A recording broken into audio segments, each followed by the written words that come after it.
Hello students, welcome to Read MedPrep Academy channel. Today we are going to discuss in Molecular Genetics Part 4 about DNA replication. What is DNA replication? Where does it take place? It takes place during the S phase of the cell cycle. During replication, each DNA molecule gives rise to two DNA strands identical to each other as well as the parent strand. Here you can see that the DNA synthesis occurs during the synthesis phase, otherwise called the S phase, during the interphase of the cell cycle. The S phase is between the G1 phase and the G2 phase of the interphase. It occurs in the nucleus of the eukaryotes. What is the hypothesis of DNA replication? There are three hypotheses. One is called the conservative replication, the other one is called the dispersive replication, and the other is called the semi-conservative replication. In conservative replication, the original double helix serves as a template. The original molecule is preserved intact and the entire new double-stranded molecule is synthesized. In dispersive replication, the original molecule is broken into fragments. Each fragment serves as a template for the synthesis of the complementary fragments. Finally, two molecules are formed, which consist of both old and new fragments. What is semi-conservative replication? The mechanism of replication is based on the DNA model of double helix by Watson and Crick, and this was proposed in 1953 by Watson and Crick. Here you can see in the conservative replication where the double helix replicates into another double helix molecule, and in the second replication the original DNA molecule is preserved and the new molecules are formed. In dispersive replication, the DNA helix molecule is broken into fragments, and these fragments form the template for the synthesis of the new DNA molecule, and the molecule that is formed consists of the old and the new fragments. In the semi-conservative type of replication, the DNA strands separate and each strand acts as a template, and the new molecule consists of the old strand and the new strand. Watson and Crick suggested that two polynucleotide strands of DNA unwind and start replicating at one end. During this process, the covalent hydrogen bonds are broken. The separated and single strand then acts as the template for the synthesis of a new strand. Subsequently, each daughter double helix carries one polynucleotide strand from the parent molecule that acts as a template, and the other strand is newly synthesized and is complementary to the original parent strand. Here you can see the separation of the parent strand, and the parent strand forms a complementary strand on the opposite side with the base pairs. What is the experimental proof of DNA replication? The mode of DNA replication was determined in 1958 by Messelson and Stahl. They designed an experiment to distinguish between the semi-conservative type, conservative type, and dispersive replications. So they took in their experiment E. coli cultures. They grew two cultures of E. coli for many generations in separate media. The heavy culture was grown in a medium in which the nitrogen source is ammonium chloride, contained the heavy isotope N15, and the light culture was grown in a medium in which the nitrogen source containing the light isotope N14 for many generations. Now, what was the experimental observation? At the end of the growth, they observed that the bacterial DNA in the heavy culture contained only N15 and the light culture contained only N14. The heavy DNA has to be distinguished from the light DNA, that is N15 isotope has to be distinguished from N14 isotope. So with a technique called Cesium chloride density gradient centrifugation. So in this process, the heavy and the light DNA extracted from the cells in the two cultures settled into two distinct bands. One is the light band, the other is the hybrid band. The heavy culture N15 containing isotope was transferred into the medium that had only ammonium chloride and took samples at the various definite time intervals, around 20 minutes duration. After the first replication, they extracted the DNA and subjected it to the density gradient centrifugation. the DNA settled into a band that was intermediate in position between the previously determined heavy and the light bands. This is the hybrid band. After the second replication, 40 minutes duration, they again extracted the DNA samples, and this time they found the DNA settling into two bands. One at the light band position, the intermediate band position is the hybrid band. These results confirm Watson and Crick's semi-conservative replication hypothesis.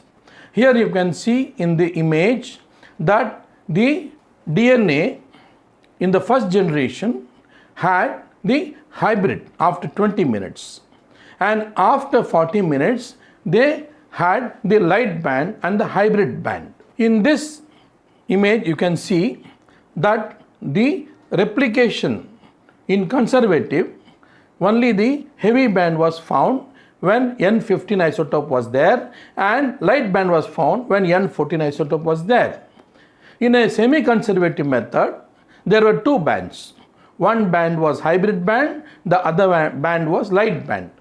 In a dispersive replication, there was only the hybrid band. This indicates that the replication is only semi-conservative. Now coming to the enzymes and the mechanism of replication.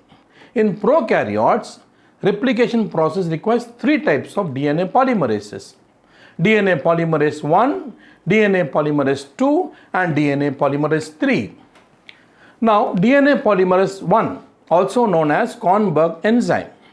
What does it do? It repairs the DNA and helps in the removal of the primer, fills the gap between the DNA after the removal of the primer. DNA polymerase 2 is involved in the DNA repair mechanism. DNA polymerase 3 is the main enzyme involved in the DNA replication. Now here you can see the polymerase, DNA polymerase 1. What is the activity of the polymerase? Filling the gap after removal of the RNA primer, DNA repair, and removal of RNA primers. The exonuclease activity is from 5' to 3' and 3' to 5'. DNA polymerase 2 causes DNA repair. From 3' to 5', the exonuclease activity is present. In DNA polymerase 3, it is very important replication of the DNA molecule and in proofreading and editing.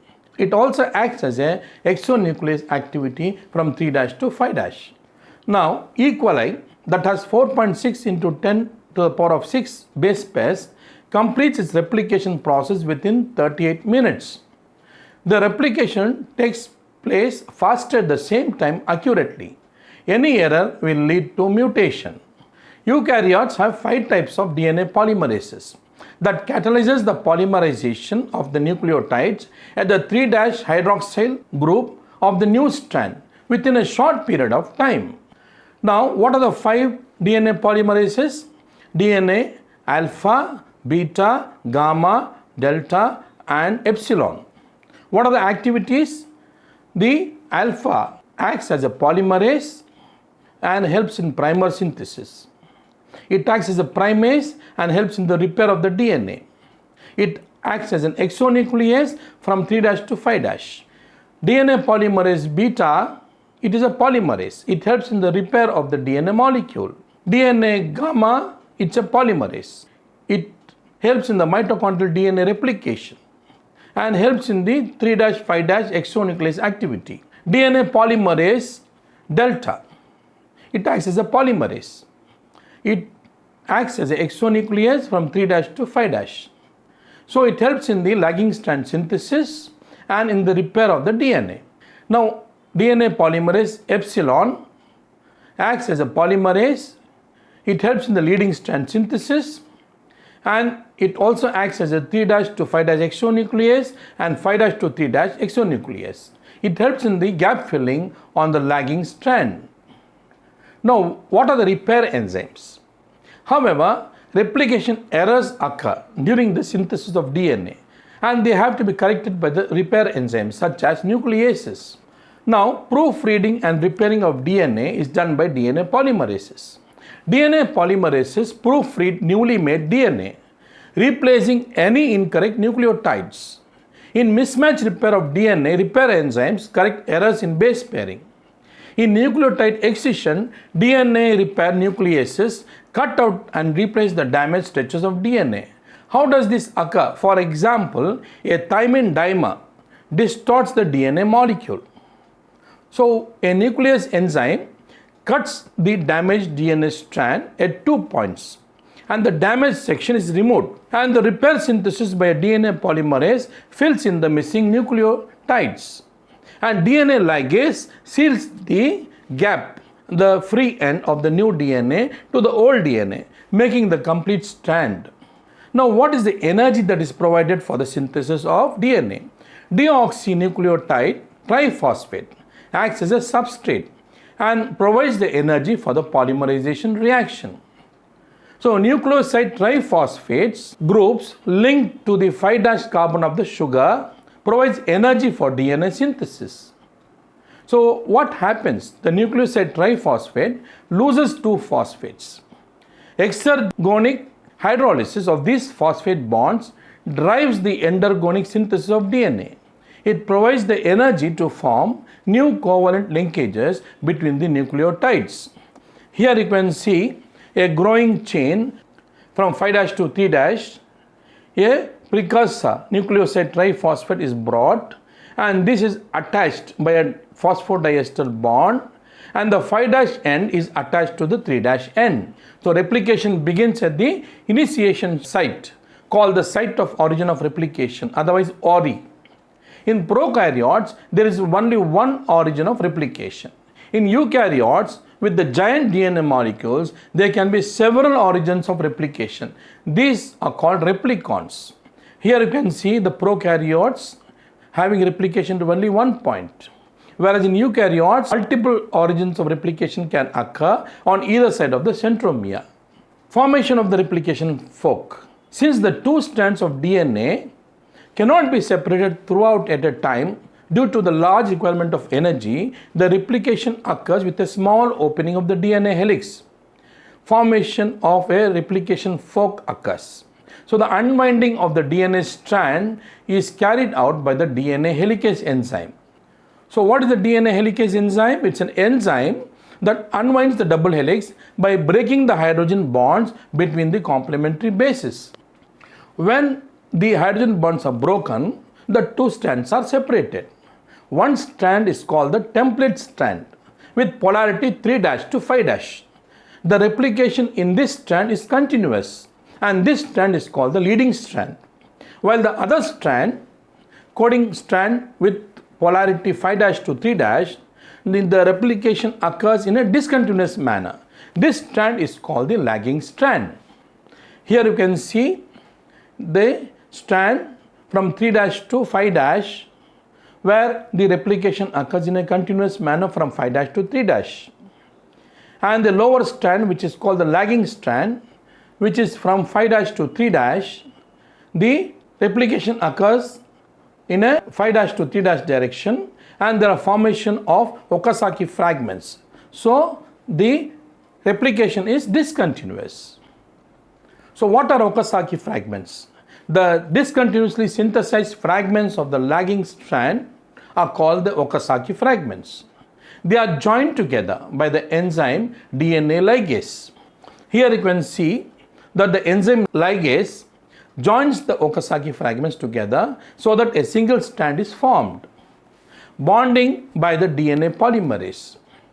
As the DNA polymerase moves in the direction of the synthesis, complementary nucleotides are added, and the base are paired from the complementary strand with the parent strand by covalent bonds. Here you can see the formation of the replication fork, where one strand is called the leading strand and the other strand is called the lagging strand. In the leading strand, the synthesis of the complementary strand occurs from 5' to 3' and the DNA polymerase moves forwards. In the lagging strand, there is discontinuous synthesis of DNA resulting in the formation of Okasaki fragments, and these fragments are linked together or joined together by DNA ligase enzyme. So DNA polymerases create DNA molecules by assembling the nucleotides. New DNA strand is made to form in the direction of 5' to 3', whereas the DNA polymerases move in the direction of 3' to 5'. Now, what is RNA primer? The formation of a new strand requires a primer, which is a short stretch of RNA. For the initiation, the primer produces 3' N on the sequence of the ribonucleotides, to which the deoxyribonucleotides are added one by one. Here you can see the primase 3' group and how this RNA primer is removed. The RNA primer is ultimately removed by leaving a gap in the newly synthesized DNA strand. It is removed from the 5' one by one by the enzyme exonuclease, which is nothing but the activity of the DNA polymerase. Now, how is this removed? RNA primer is bound to the DNA, creating a RNA-DNA hybrid. RNase H can only degrade a RNA-DNA hybrid. After the RNA is degraded, a new primer template junction is formed. DNA polymerase can attach the exposed 3' group and synthesize the new DNA. 5' exonuclease activity of the DNA polymerase removes the last RNA nucleotide. Now, how does the gap sealing occurs? Finally, when all the nucleotides are in position, gaps are sealed by the enzyme DNA ligase to form a single strand. Now, coming to the summary of the replication, a replication fork is formed. At the point of origin of the replication, the helicases work, separating the hydrogen bonds, and the topoisomerases or the DNA gyrase also work, that unwinds and pulls apart the strands, and they form a Y-shaped structure called the replication fork.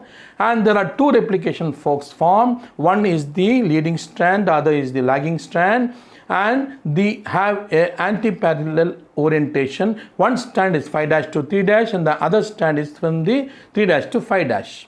And two strands, when they open up, they result in the formation of complementary strand synthesis. The enzyme DNA polymerase can only catalyze the addition of a nucleotide to the new strands in the 5' 3' direction, as it can add only nucleotides to the 3' carbon position.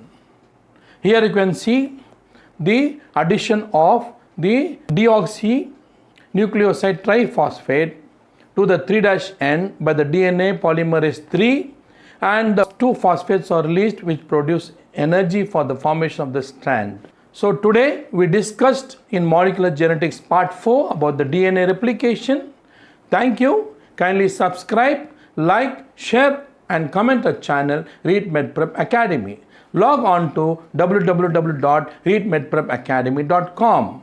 Our Facebook ID is Read MedPrep Academy. Our email is readmedprepacademy@gmail.com. Kindly post your questions in the comment box. We will reply with appropriate answers.